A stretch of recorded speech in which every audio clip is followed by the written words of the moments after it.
Diqqat shoshilinch xabar 8-12 may kunlari uchun sel suv toshqinlari hodisasi sodir bo'lishi qolindi. Assalomu alaykum hurmatli tomoshabin, tezkor yangiliklardan xabardor bo'lib turishni istasangiz kanalimizga obuna bo'lib,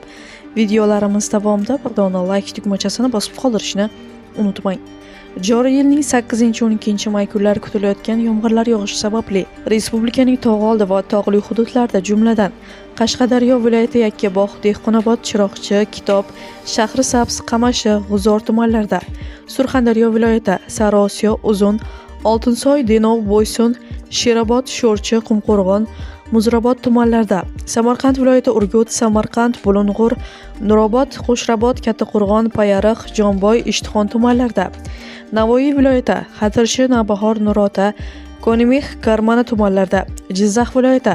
Zomin, Baxmal, G'allaorol, Sharof Rashidov, Forish, Yangiobod tumanlarida, Toshkent viloyati Ohangaron, Bo'stonliq, Parkent, Piskent, O'rta Chirchiq, Yuqori Chirchiq tumanlarida va Angren, Olmaliq shaharlarida, Namangan viloyati Popko, Sonsoy, Chortoq, Chust, Namangan, Yangiqo'rg'on tumanlarida, Farg'ona viloyati So'x, Shohimardon, Farg'ona, Beshariq tumanlarida,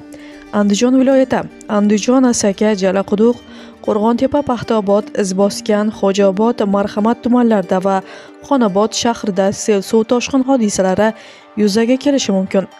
Tog'oldi va tog'li hududlarda istiqomat qiluvchi fuqarolarni, dam oluvchilarni hamda tog'li hududlarda harakatlanuvchi haydovchilarni ehtiyotkorlik choralarini ko'rishlarini so'raymiz, deyilgan xabarda. Respublikaning ayrim hududlarida yomg'ir suvlari to'planishi ehtimoli bor, bu esa hududlarni suv bosishiga olib kelishi mumkin, deyilgan xabarda. Hurmatli tomoshabin, video haqida o'z fikrlaringizni izohlarda yozib, kanalni yo'qotmaslik uchun obuna bo'lib qo'yishni unutmang.